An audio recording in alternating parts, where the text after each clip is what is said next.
Good morning everyone दोस्तों, स्वागत है आपका प्रेप पॉइंटर्स में। टुडे इज 12 ऑफ सितंबर और आज प्रेप पॉइंटर्स में हम लोग कौन कौन से टॉपिक करने वाले हैं एक बार ब्रीफली देख लेते हैं। जम्मू एंड कश्मीर के अंदर एक डैम पड़ता है जिसका नाम है बगलीहार हाइड्रो इलेक्ट्रिक प्रोजेक्ट। इसको लेके इंडिया पाकिस्तान के बीच में इश्यूज भी रहते हैं, तो सबसे पहले इसके बारे में बात करेंगे। उसके अलावा सिलिकॉन कार्बाइड, उड़ीसा के अंदर एक अमेरिकन कंपनी है, वो सिलिकॉन कार्बाइड की फैक्ट्री ओपन करने वाली है, इसके बारे में बात करेंगे। और इसके थ्रू सेमीकंडक्टर वाले फील्ड में इंडिया को एक एज मिल सकता है। उसके अलावा आंध्र प्रदेश के अंदर जो येल्लेरू कनाल है उसके अंदर फ्लड आया हुआ है, थोड़ा सा इसके बारे में बात करेंगे। ये जो टॉपिक काफ़ी छोटा सा है, लेकिन कभी कभी एग्जाम में इस तरह के सवाल आ जाते हैं। कोई कनाल कौन से स्टेट में है, कौन सी रिवर से निकलती है, इस तरह के सवाल आ जाते हैं। उसके अलावा मिरिस्टिका स्वॉम्प जो कि केरला और कर्नाटका के अंदर पड़ता है, इसको डिस्कवर किया गया है। ये एक सेक्रेड ग्रूम है, काफ़ी ज़्यादा इंपॉर्टेंट टॉपिक है ये एनवायरमेंट को और इकोलॉजी वाले सेक्शन से। उसके अलावा नीलगिरी जो माउंटेन रेलवे है, जो कि यूनेस्को वर्ल्ड हेरिटेज भी है, इसके बारे में बात करेंगे क्योंकि थोड़ा सा ये भी कंट्रोवर्सी की वजह से न्यूज़ में था। पहाड़ी कोरवा कुछ ट्राइब्स हैं जो कि छत्तीसगढ़ के अंदर पाई जाती हैं, तो इनकी डेवलपमेंट को लेके गवर्नमेंट अभी कुछ करने वाली है, थोड़ा इसके बारे में बात करेंगे। एंड प्रेसवू क्या है, ये एक आई ड्रॉप है जो अभी अभी बनाई गई है और काफ़ी ज़्यादा न्यूज़ में भी है, इसके बारे में बात करने वाले हैं। तो इनमें से कुछ टॉपिक थोड़ा सा डिटेल की डिमांड करते हैं, लेकिन ज़्यादातर टॉपिक जो है वो छोटे छोटे से टॉपिक हैं। चलिए सबसे पहले बढ़ते हैं Baglihar hydro electric project. News में क्यों है थोड़ा सा वो बता देता हूँ आपको। हालांकि ये चीज़ ज़्यादा इंपॉर्टेंट होती नहीं है प्रीलिम्स के हिसाब से, जो कंटेंट है वो ज़्यादा इंपॉर्टेंट होता है। न्यूज़ में इसीलिए है क्योंकि J&K के अंदर अभी इलेक्शंस होने वाले हैं, और इलेक्शन में जो एक सबसे बड़ा मुद्दा है वो है इलेक्ट्रिसिटी के। कश्मीर में और जम्मू एंड कश्मीर में जिस तरह से इलेक्ट्रिसिटी के जो कट लगते हैं, लंबे लंबे कट लगते हैं, चाहे वो विंटर हो चाहे समर हो, ज़्यादातर विंटर में लगते हैं। तो उसको लेके अलग अलग पॉलिटिकल पार्टीज़ के बीच में वहाँ पे लड़ाई चल रही है। कुछ पॉलिटिकल पार्टी कह रही हैं हम आपको इतना बिजली फ्री दे देंगे, 24 घंटे इलेक्ट्रिसिटी देंगे, उस सब को लेके वो इश्यूज़ था। लेकिन वहाँ पे जो इलेक्ट्रिसिटी प्रोवाइड करने का सबसे बड़ा जो प्रोजेक्ट है वो है बगलीहार हाइड्रो इलेक्ट्रिक प्रोजेक्ट। ये आपको जो है उस कॉन्टेक्स्ट में याद रखना है। तो बगलीहार हाइड्रो इलेक्ट्रिक प्रोजेक्ट, इसको बगलीहार डैम भी आप कह सकते हो, और जनरली इसका जो टेक्निकल नेम है वो बगलीहार हाइड्रो इलेक्ट्रिक प्रोजेक्ट है। ये चेनाब रिवर पे बना हुआ है। वेरी वेरी इंपॉर्टेंट फैक्ट है ये, क्योंकि कई बार वो टेबल बना के आपसे पूछ सकता है कि कौन सा डैम, कौन सा प्रोजेक्ट, कौन सी रिवर के ऊपर है। ये बहुत बार सवाल आता है यूपीएससी में, ड्रेनेज सिस्टम से भी आता है, उसको हम लोग यहाँ से पढ़ सकते हैं। चेनाब रिवर पे बना हुआ है, इसलिए बार बार आपको बता रहा हूँ। ये जो प्रोजेक्ट है ना वो run of the river power project है। इसका मतलब क्या होता है, देखिए 1960 में इंडिया और पाकिस्तान के बीच में इंडस रिवर वाटर ट्रीटी हुई थी, जिसमें जो वेस्टर्न जो रिवर्स थी वो पाकिस्तान के हिस्से में चली गई, जो ईस्टर्न रिवर्स थी वो इंडिया के हिस्से में चली गई। तो जब हम सतलुज, ब्यास और रावी, सतलुज, ब्यास और रावी, ये तो इंडिया के हिस्से में आ गई। और जो ऊपर वाली जो रिवर है तीनों, जिसमें चेनाब आ गया आपका, झेलम और इंडस, वो पाकिस्तान के हिस्से में आ गई। लेकिन जो चेनाब है वो पाकिस्तान के हिस्से में है, लेकिन इंडिया उसके ऊपर प्रोजेक्ट बना सकता है इलेक्ट्रिसिटी प्रोड्यूस करने के लिए। लेकिन उस प्रोजेक्ट की कंडीशन ये है कि वो रन ऑफ द रिवर होना चाहिए। इसका मतलब ये होता है कि इंडिया अगर यहाँ पे कोई डैम बनाता है तो उससे रिवर के फ्लो, उसके अंदर फर्क नहीं पड़ना चाहिए, और इंडिया को उसका पानी भी डाइवर्ट नहीं करना चाहिए। और इंडिया जो डैम बनाता है ना वो इतना बड़ा नहीं होना चाहिए कि उसमें बहुत ज़्यादा वाटर स्टोर कर ले, क्योंकि उसी सेम रिवर के ऊपर पाकिस्तान भी डिपेंड करता है। उसे run of the river power project कहते हैं। मतलब रिवर का जो फ्लो है वाटर का, वो डिस्टर्ब नहीं होना चाहिए। तो जो उस डैम की हाइट है उसके हिसाब से इलेक्ट्रिसिटी प्रोड्यूस हो, ज़्यादा उसके अंदर स्टोरेज ना करें। इसे run of the river project कहते हैं, इसलिए भी बहुत ज़्यादा इंपॉर्टेंट है, एग्जाम में आपसे ये भी पूछ सकता है। अब देखिए, बिजली तो हमें पैदा करनी ही है, कहाँ से पैदा करेंगे। J&K के अंदर कोई भी थर्मल पावर प्लांट नहीं है।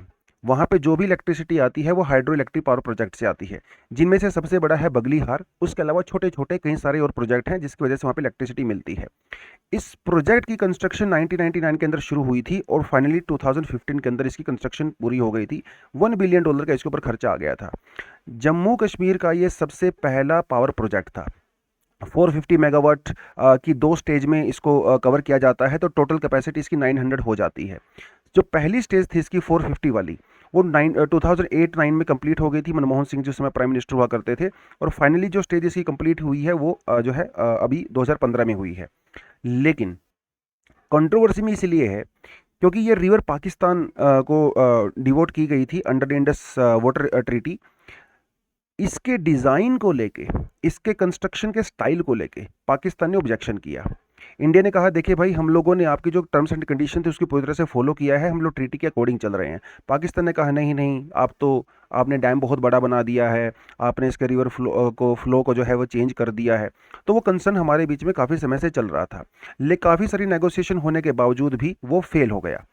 अब उसका ये होता है रीज़न कि फिर पाकिस्तान ने वर्ल्ड बैंक को जो है वो जाके जो है ये ऑब्जेक्शन दर्ज करवाया।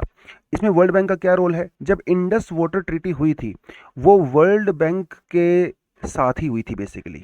वर्ल्ड बैंक के जो उसमें चीफ हुआ करते थे, उनके सिग्नेचर हुआ करते थे। तो ये जो नेगोशिएशन बेसिकली वर्ल्ड बैंक के ऊपर ही हुई है।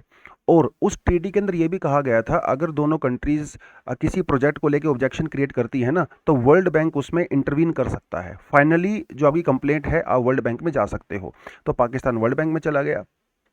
2005 में वर्ल्ड बैंक में जब वो गया तो वर्ल्ड बैंक क्या करता है, एक न्यूट्रल एक्सपर्ट कमेटी बनाता है, जिसके अंदर कुछ न्यूट्रल जो है वो लोग होते हैं, रिसर्चर्स होते हैं, वो जाके ऑब्जर्व करते हैं। ये न्यूट्रल वही होते हैं जिस पे इंडिया और पाकिस्तान दोनों अग्री करते हैं। ऐसा नहीं कि पाकिस्तान वालों ने कहा कि साहब इनको भेज दीजिए, इंडिया ने कहा नहीं, दोनों ही अग्री करते हैं। तो जो एक्सपर्ट थे, रेमंड उनका नाम था, वो आए, उन्होंने बगलिहार डैम की पूरा ऑब्जर्व किया, कंस्ट्रक्शन को ऑब्जर्व किया, डिज़ाइन को ऑब्जर्व किया, और उसके बाद 2007 में उन्होंने अपना फाइनल वर्डिक्ट सुना दिया। उस फाइनल वर्डिक्ट के अंदर कुछ बातें उन्होंने पाकिस्तान की मानी, कुछ बातें उन्होंने जो है इंडिया की मान ली। तो जो पाकिस्तान ने ऑब्जेक्शन किया था उसका उन्होंने सपोर्ट किया और ये कहा कि ये जो डैम की जो हाइट है और डैम की जो कैपेसिटी है वो 13.5% से इंडिया को रिड्यूस करनी चाहिए, और डैम की हाइट 1.5 मीटर इंडिया को रिड्यूस करनी चाहिए। तो ये बात उन्होंने पाकिस्तान की मान ली। लेकिन जो डिज़ाइन था उस डैम का, उन्होंने कहा कि इंडिया अपने ट्रीटी के हिसाब से डिज़ाइन बिल्कुल अच्छे से कर रहा है। तो उन्होंने पाकिस्तान के इस क्लेम को रिजेक्ट कर दिया। तो कुछ बातें उन्होंने इंडिया की मान ली, कुछ बातें उन्होंने पाकिस्तान की मान ली। तो ये बीच का रास्ता निकाल के उन्होंने वर्डिक्ट यहाँ पे सुना दिया था। और उसके बाद जो है कंस्ट्रक्शन पूरी तरह से चल रही है और इलेक्ट्रिसिटी भी JNK के अंदर जनरेशन हो रही है। अब समस्या ये है JNK के अंदर, क्योंकि वहाँ पे थर्मल पावर प्लांट तो है नहीं, और जो सोलर की कैपेसिटी है JNK के अंदर वो काफ़ी कम है। सिर्फ 20 मेगावाट ही हम लोग सोलर वहाँ से प्रोड्यूस करते हैं।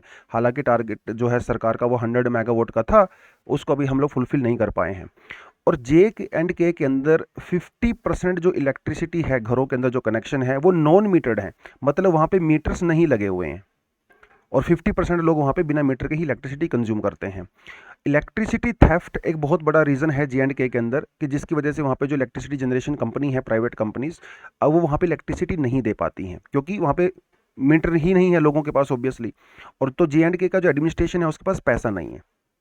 इसकी वजह से क्या होता है, इस डैम से जो इलेक्ट्रिसिटी प्रोड्यूस होती है उसमें से थोड़ी बहुत JNK के अंदर यूज़ होती है और बाकी इलेक्ट्रिसिटी JNK के अंदर बाहर भेज दी जाती है। तो इलेक्ट्रिसिटी का बहुत बड़ा इशू है JNK के अंदर। अब ऑब्वियसली बात है, क्योंकि ये हाइड्रोथर्मल पावर प्लांट है तो रिवर के अंदर जो वाटर की कैपेसिटी है उसके ऊपर ही डिपेंड करेगा। अब समर में तो फिर भी ठीक है, क्योंकि समर में मानसून होता है, रिवर के अंदर ठीक ठाक सा पानी होता है। लेकिन जब आप विंटर की करते हैं तो रिवर के अंदर पानी ही बहुत कम होता है, जिसकी वजह से ये डैम अपनी कैपेसिटी के हिसाब से काम नहीं कर पाता। और क्योंकि रिवर के अंदर पानी ही कम है तो उसकी वजह से इलेक्ट्रिसिटी जनरेशन भी नहीं हो पाती है, और वहाँ पे बहुत लंबे लंबे कट लगते हैं। कभी कभी तो वहाँ पे 18-18 घंटे का, 15 घंटे का दिन में कट लगता रहता है विंटर में। तो पॉलिटिकल पार्टी जो है उसको लेके जो है अलग अलग चीज़ें यहाँ पे कर रही हैं। कुछ पॉलिटिकल पार्टी कह रही है हम आपको 200 यूनिट फ्री दे देंगे, कुछ कह रही हैं 500 यूनिट फ्री दे देंगे। तो वो एक अलग से पॉलिटिकल मुद्दा यहाँ पे हो जाता है। लेकिन ये बगलीहार डैम के बारे में बेसिक्स इन्फॉर्मेशन आपको होनी चाहिए। इस बगलीहार डैम की जो एज है वो अभी 80 से 100 साल की जो है मानी गई है। बड़े अच्छा कंस्ट्रक्शन का ये डैम किया गया है, और इंडिया का जो क्लेम था इसको लेके वो वर्ल्ड बैंक ने एक्नॉलेज उसको किया है। उस कॉन्टेक्स्ट में आप थोड़ा सा इसको याद रख सकते हो। बेसिकली इस आर्टिकल का पर्पज़ यही है कि आपको ये पता होना चाहिए बगलीहार डैम कौन सी रिवर के ऊपर है और इसकी टेक्नोलॉजी क्या है। टेक्नोलॉजी है रन ऑफ द रिवर। ठीक है, बस इतना आपने याद रखना है प्रीलिम्स के पर्सपेक्टिव से। सिलिकॉन कार्बाइड, देखिए काफ़ी समय से इंडिया कोशिश कर रहा था कि जो सेमीकंडक्टर बनाने की जो टेक्नोलॉजी है वो इंडिया के पास आए, क्योंकि जो चिप बनाई जाती हैं इनमें सेमीकंडक्टर्स यूज़ होते हैं। इंडिया काफ़ी ज़्यादा लैग इसमें करता है, मोस्टली हम लोग इंपोर्ट ही करते हैं। तो काफ़ी समय से कोशिश चल रही थी, और अभी अमेरिकन एक कंपनी है RIR पावर इलेक्ट्रॉनिक लिमिटेड, बहुत बड़ी कंपनी है अमेरिका की। इसने भुवनेश्वर के पास में जो EMC पार्क है, टेक्नोलॉजी पार्क टाइप का है ये, वहाँ पे सिलिकॉन कार्बाइड को मैन्युफैक्चर करने की 620 करोड़ रुपीस की एक मैन्युफैक्चरिंग फैसिलिटी लगाने का डिसीजन लिया है। तो ये अभी 2-3 साल में इसका कंस्ट्रक्शन पूरा हो जाएगा प्रॉपरली, ये उसके बाद काम करने लगेगी। क्या बनाया जाएगा? सिलिकॉन कार्बाइड बनाया जाएगा। ये आपको जानना है प्रीलिम्स के हिसाब से, ठीक है। CIC भी कहते हैं इसको, एक सेमीकंडक्टर होता है, प्योर सिलिकॉन और प्योर कार्बन का मिक्सचर होता है। ये जो एलिमेंट है इसको 1891 में डिस्कवर किया गया था by American inventor Edward G Acheson. ये नाम ज़्यादा इंपॉर्टेंट आपके लिए है नहीं बेसिकली। शुरुआत में इसका नाम होता था ये कार्बोंडम। ये आपने याद रखना है, आपसे पूछ सकता है which of the following are used in the semiconductor industry, और या which of the following is semiconductor, ऐसे सवाल पूछ सकता है आपसे। तो ये आपको याद रखना है कार्बोंडम, बहुत ही ज़्यादा इंपॉर्टेंट पॉइंट है ये इतना ज़बरदस्त एलिमेंट होता है, एक्सट्रीमली हार्ड होता है, थर्मल कंडक्टिविटी इसकी बहुत ज़्यादा हाई होती है, इलेक्ट्रिकल कंडक्टिविटी भी इसकी बहुत ज़्यादा हाई होती है। ये सवाल आपसे एग्जाम में पूछेगा। बनाया कैसे जाता है ये इतना इंपॉर्टेंट नहीं है, पर भी थोड़ा सा याद कर सकते हो। जो सिलिकॉन सैंड होता है और जो कार्बन होता है, इसको हाई टेम्परेचर पे हीट किया जाता है, जिसकी वजह से purest form of silica, purest form of carbon आपको मिल जाता है इन मिक्सचर के तौर पे, और इससे बनता है SiC क्रिस्टल्स। ये जो SiC क्रिस्टल्स हैं बहुत ज़्यादा जगह पे यूज़ किया जाता है। सेमीकंडक्टर तो आपको पता चल ही गया है ना, पंप्स में, रॉकेट इंजन में इसको यूज़ किया जाता है, डायोड्स बनाने में इसका जो इलेक्ट्रिकल अप्लायंसेस होते हैं जैसे आपका मोबाइल फ़ोन, लैपटॉप वगैरह, वहाँ पे इसका यूज़ किया जाता है। इलेक्ट्रिकल व्हीकल इंडस्ट्री में इसका यूज़ किया जाता है। जो बैटरी चार्ज हम लोग करते हैं, फास्ट चार्जिंग प्रोसेस में इसका यूज़ किया जाता है। और क्योंकि इसका साइज़ छोटा होता है लेकिन इसकी एफिशिएंसी बहुत ज़्यादा होती है, उस पर्सपेक्टिव से भी इसकी वर्ल्ड ओवर काफ़ी ज़्यादा डिमांड रहती है, मतलब अच्छे प्रोडक्ट बनाने के लिए। और दुनिया भर में अगर आप चाइना को देखें, सबसे ज़्यादा सिलिकॉन कार्बाइड जो है वो चाइना प्रोड्यूस करता है। $606 मिलियन हर साल चाइना एक्सपोर्ट करता है। फिर नॉर्वे, जर्मनी, नेदरलैंड और ब्राज़ील जो कंट्री इंपोर्ट करती हैं, उसमें USA है, जर्मनी है, जापान है, साउथ कोरिया है और इंडिया है। तो USA की कंपनी अभी इंडिया में ये प्रोजेक्ट लगा रही है, तो इससे दोनों कंट्री को बेनिफिट होगा। जितना भी यहाँ पे SiC बनाया जाएगा उसमें से कुछ अमेरिका चला जाएगा, कुछ इंडिया के पास रह जाएगा, और हमारे यहाँ पे जॉब्स क्रिएट होंगी, वो अलग बात है। 500 जॉब्स जो हैं अगले 500 जॉब्स अगले 2 साल में ओडिशा के अंदर आने वाली हैं। और ये जॉब्स नॉर्मल जॉब्स नहीं होती हैं, हाई पेइंग जॉब्स होती हैं, क्योंकि हाईली स्किल्ड लोगों को यहाँ पे हायर किया जाता है। उस कॉन्टेक्स्ट में आप इसको थोड़ा सा याद कर सकते हो। तो प्रीलिम्स के लिए ये वाली इंपॉर्टेंट जो है सबसे ज़्यादा इन्फॉर्मेशन है। या फिर ऐसे भी पूछ सकता है कि recently American company RIR decided to make a plant in India, कौन सी स्टेट के अंदर वो होता है, तो आपको उड़ीसा उसमें याद रखना है।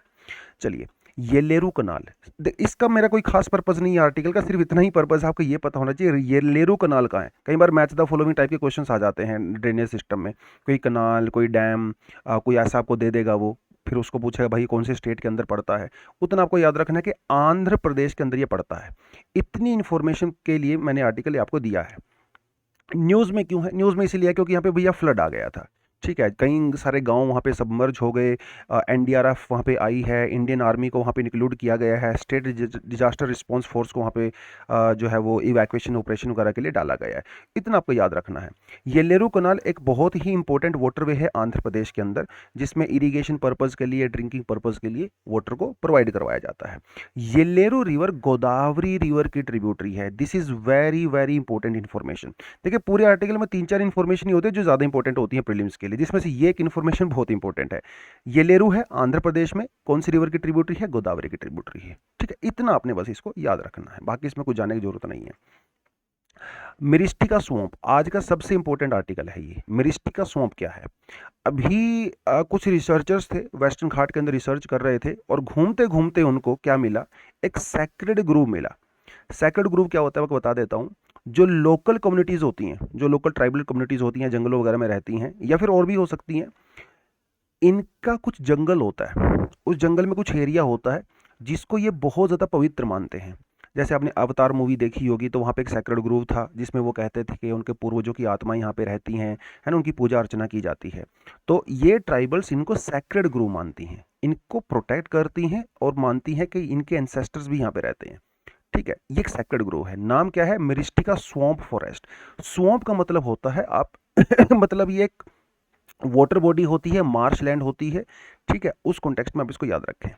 इसकी खास बात ये है कि यहाँ पे एक ट्री पाया जाता है जिसका नाम है मिरिस्टिका फेटुआ और मिरिस्टिका मैग्निफिका, ये आपने याद रखना है, ये वाला खासकर याद रखना है।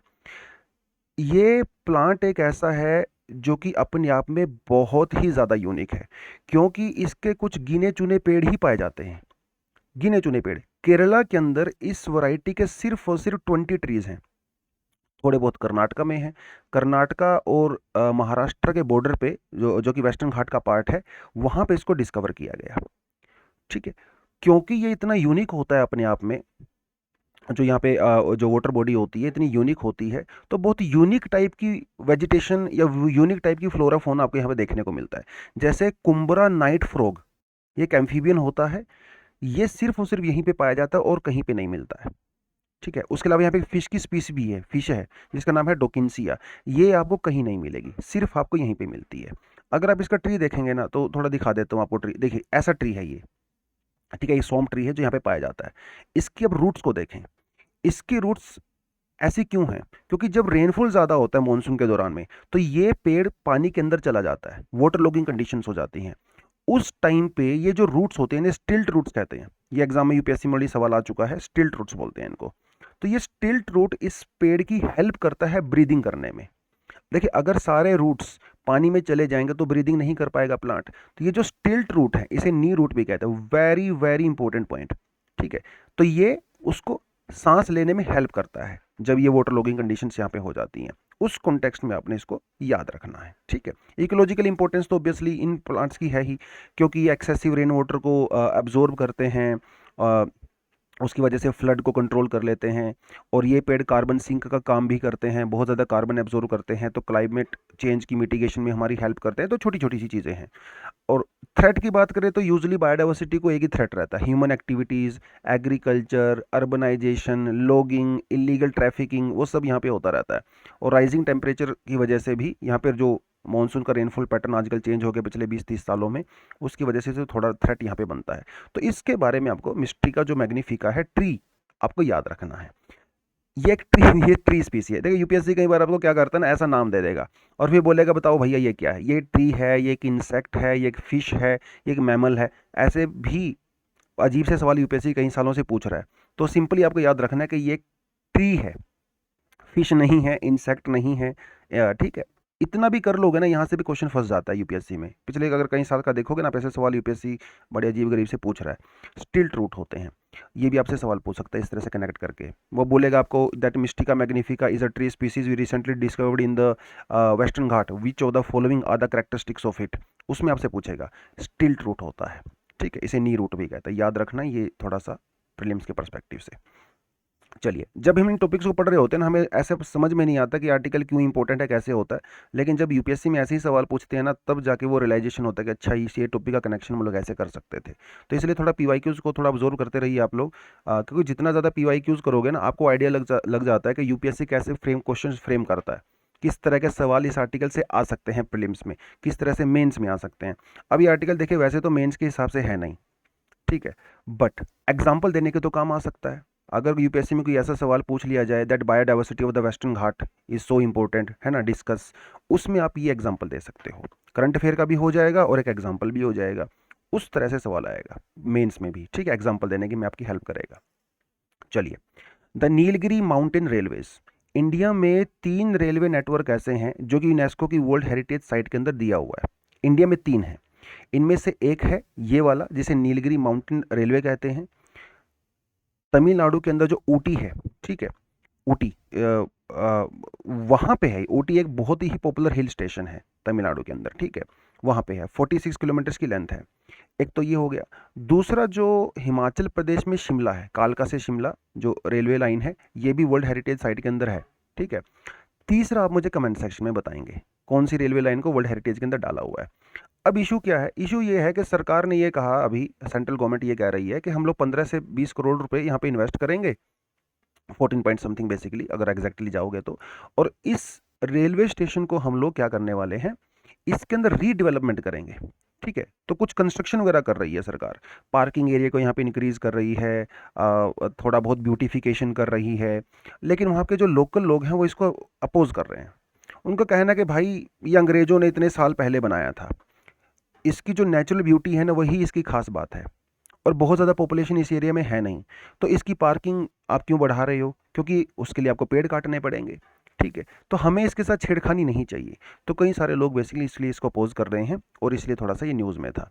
ये आपने थोड़ा ध्यान रखना है, यहाँ से यूपीएससी पहले भी सवाल पूछ चुका है कई साल पहले, वो थोड़ा आप इसको देखोगे तो मीटर गेज पे है ये। इंडिया में जो रेलवे लाइन होती हैं वो एक नैरो लाइन होती है, एक ब्रॉड गेज लाइन होती है। जो यूजुअली हमारी नॉर्मल ट्रेन चलती है वो ब्रॉड गेज पे चलती हैं, और ये जो 3 लाइनें हैं, जो एक मैंने आपको बताया, ये ऊटी वाली, एक कालका शिमला वाली, और एक और है जो आप मुझे कमेंट में बताओगे, वो तीनों मीटर गेज हैं, मतलब छोटी पटरी होती हैं उनकी, थोड़ी नैरो होती हैं, उस पर चलती हैं। ठीक है, चलो आगे बढ़ें। पहाड़ी कोरवा, क्या है पहाड़ी कोरवा? छत्तीसगढ़ के अंदर, ठीक है, डेंस फॉरेस्ट में पहाड़ी कोरवा कम्युनिटीज रहती हैं। कई सारे गांव हैं इनके, 70-80 गांव हैं इनके, जिनमें से सरकार ने भी डिसाइड किया है कि जो प्रधानमंत्री जनमन स्कीम है उसके अंडर में इन गांव में सड़क पहुंचाई जाएगी। अभी तक यहाँ पे सड़क नहीं पहुंची है, क्योंकि ये बहुत डेंस फॉरेस्ट में रहते हैं। पहली बार वहाँ पे सड़क आएगी, उसका प्लान वगैरह लगभग तैयार हो चुका है। उस कॉन्टेक्स्ट में आपको पहाड़ी कोरवा याद रखना है। तो एक्चुअली 2 तरह के कोरवा कम्युनिटी होती हैं, एक जो पहाड़ों में रहती हैं और दूसरी जो प्लेन्स में रहती हैं। जो प्लेन में रहती हैं इन्हें वेगई बोलते हैं, ये आपको याद रखना है, वेगई, और दूसरी को बोलते हैं पहाड़ी। तो ये भी आपसे पूछ सकता है भाई कौन से स्टेट से बिलोंग करता है, यूपीएससी से सवाल आपसे पूछ सकता है। जो अपना अचानकमार अमरकंटक जो बायोस्फीयर रिजर्व है, वहाँ पे ये लोग रहते हैं। ठीक है, ये जो बायोस्फीयर रिजर्व है यूनेस्को के द्वारा इसको आइडेंटिफाई किया गया, ऑब्वियसली वहाँ पे लोग रहते हैं और ट्रेडिशनल प्रैक्टिसेस करते हैं। कुछ लोग सब्सिस्टेंस एग्रीकल्चर करेंगे, राइस मेज मिलेट्स वगैरह लगाते हैं। कुछ लोग हंटर गैदरिंग भी थोड़ा बहुत कर लेते हैं, और बास्केट वीविंग वगैरह, पोट्री करना, वुड कार्विंग करना, ये इनका एक प्रोफेशन रहता है। लोकल इनके फेस्टिवल्स होते हैं, म्यूज़िक डांस काफ़ी इंपॉर्टेंट होता है इस कम्युनिटी के अंदर, वो सब है। और ये जो कम्युनिटी है काफ़ी पुअर है। ऑब्वियसली भाई जब वहाँ पे डेवलपमेंट जाएगा ही नहीं, जिस गांव में आज तक सड़क नहीं गई, जिस गांव में आज तक इलेक्ट्रिसिटी नहीं गई, जिस गांव में आज तक मोबाइल कनेक्शन नहीं है, जिस गांव में अच्छे कॉलेज स्कूल नहीं है, जिस एरिया में, तो पॉवर्टी तो वहाँ पे होगी ही ऑब्वियसली, राइट। उस कॉन्टेक्स्ट में थोड़ा भी इसको याद कर सकते हैं। चलिए, प्रेसवू क्या है? प्रेसवू एक ना दवाई है बेसिकली। ये पिक्चर आपको दिखा देता हूँ, ये देखिए जरा। इसके अंदर जो केमिकल यूज़ किया गया है वो है पाइलोकार्पाइन। ये भी आपने याद रखना है, बहुत इंपॉर्टेंट है ये पाइलोकार्पाइन। लिख देता हूँ यहाँ पे, पाइलोकार्पाइन पूछेगा आपसे यूपीएससी में इसके बारे में। पाइलोकार्पिन क्या है? बेसिकली जो आई ड्रॉप्स होती हैं उनके अंदर यूज़ किया जाता है, और ऐसा नहीं कि पहले यूज़ नहीं करते थे, इसको हम लोग 15-20 साल से जानते हैं, और मोस्टली दवाइयों में आपको पाइलोकार्पिन मिलेगा जो कि आंखों में डाली जाती है। अभी ये जो प्रेसवू है, ये जो दवाई है, ठीक है, इंडिया में बनाई गई है। मुंबई बेस्ड एक कंपनी है, एंटोड फार्मास्यूटिकल उसका नाम है, इसने बनाई है, और इसके लिए पेटेंट भी उसने फाइल किया है। इस दवाई की खास बात क्या है? जो लोग 40 साल या उससे ऊपर के हो जाते हैं, उनकी जो बेसिकली जो नियर विजन है, जो नज़दीक की नज़र होती है, वो कमज़ोर हो जाती है, क्योंकि उनका आइरिस जो है ना आंखों में, वो सिकुड़ जाता है थोड़ा सा, उसकी वजह से नज़दीक की चीज़ें दिखना थोड़ा कम हो जाती हैं। ये दवाई क्या करेगी? ये दवाई हमारे जो रेटिना है उस पर जाकर रिएक्ट करती है, और जो आपको चश्मे की ज़रूरत नहीं है बेसिकली इस दवाई को डालने के बाद, तो कुछ समय तक आपकी हेल्प कर सकती है। जो सिकुड़ जाता है ना हमारा आइरिस, उसको थोड़ा सा एक्सपेंड कर सकती है बेसिकली, उस टेक्नोलॉजी के ऊपर ये बना हुआ है। तो आपको थोड़ा चश्मा वश्मा नहीं लगेगा, अगर लगा हुआ है तो वो हट सकता है। अगर आप इसका कंटिन्यूस यूज़ करते हो थोड़ा बहुत, तो वो आइरिस मसल को इम्पैक्ट कर सकता है, इसलिए दवाई को जो है वो बनाया गया। लेकिन आप ये मत समझिए कि ये कोई नई टेक्नोलॉजी है और पहली बार दुनिया में ऐसी बनाई गई है। पहले भी हम लोग इस केमिकल का यूज़ करते हैं, लेकिन इस बार इन्होंने सेम केमिकल का यूज़ करके कुछ एडवांस बफर टेक्नोलॉजी का यूज़ किया है। वो डायरेक्टली जो है मसल्स के ऊपर अटैक जो है करती है, उस वजह से थोड़ा ये हो सकता है। तो एक बार अगर आपने आई ड्रॉप अपनी आंखों में डाल लिया तो 4 से 6 घंटे तक आप बिना चश्मे के रह सकते हो बेसिकली। लेकिन अगर डेली दिन में 10 बार डालोगे तो भाई आपकी आंखों में ईचिंग भी कर सकती है, रेडनेस भी कर सकती है, दिक्कतें हो ही सकती हैं। और इसकी जो प्राइस की बात है वो अभी तक डिसाइड तो कर लिया गया है, लेकिन सरकार का कंट्रोल नहीं है। सरकार उसी दवाई को कंट्रोल कर सकती है जिसके अंदर इस केमिकल की स्ट्रेंथ 4 to 2% होती है, लेकिन इस प्रेसवू के अंदर इसकी जो स्ट्रेंथ है वो सिर्फ 1.25% है। तो गवर्नमेंट इसके प्राइस को कंट्रोल नहीं कर सकती, ये भी एक बड़ी अजीब सी ही बात है। तो जिनको कैटरेक्ट है या आई कंडीशंस हैं वो लोग तो इसका यूज़ मत ही करें। और ये प्रिस्क्रिप्शन दवाई है बेसिकली, ठीक। प्रिस्क्रिप्शन दवाई का मतलब ये होता है बिना डॉक्टर की रिकमेंडेशन की आपको ये ना तो लेनी चाहिए और ना ही आपको मिलनी चाहिए, क्योंकि आपकी आंखों में दूसरे इश्यूज भी हो सकते हैं, तो डॉक्टर प्रिस्क्राइब कर सकते हैं। उस कॉन्टेक्स्ट में जो है आप इसको याद कर सकते हो प्रेसवू को। छोटे छोटे से टॉपिक थे आज, ठीक है, तो उसने ज़्यादा डिटेल की रिक्वायरमेंट आपको थी नहीं, और आई होप आपको ये थोड़े ठीक से लगे होंगे। देखिए प्रीलिम्स ओरिएंटेड है ना, कभी कभी मुझे भी लगता है कि टॉपिक बहुत छोटा है, आपको ज़्यादा डिटेलिंग की रिक्वायरमेंट थी, लेकिन अपने आप को कई बार कंट्रोल करना पड़ता है, बिकॉज प्रीलिम्स ओरिएंटेड जिस अप्रोच की हमें रिक्वायरमेंट होती है वो ज़्यादा एक्सपेंड करने का कोई फ़ायदा नहीं होता उस समय नॉलेज को। बेसिक बेसिक सी चीज़ें कर लेंगे तो एग्जाम में क्वेश्चन यहाँ से फंस सकता है। चलिए, तो आज यहीं पे समाप्त करते हैं इसको, और जो क्वेश्चन मैंने आपसे पूछा है वो आप प्लीज़ कमेंट सेक्शन में मुझे बताएं। थैंक यू, जय हिंद।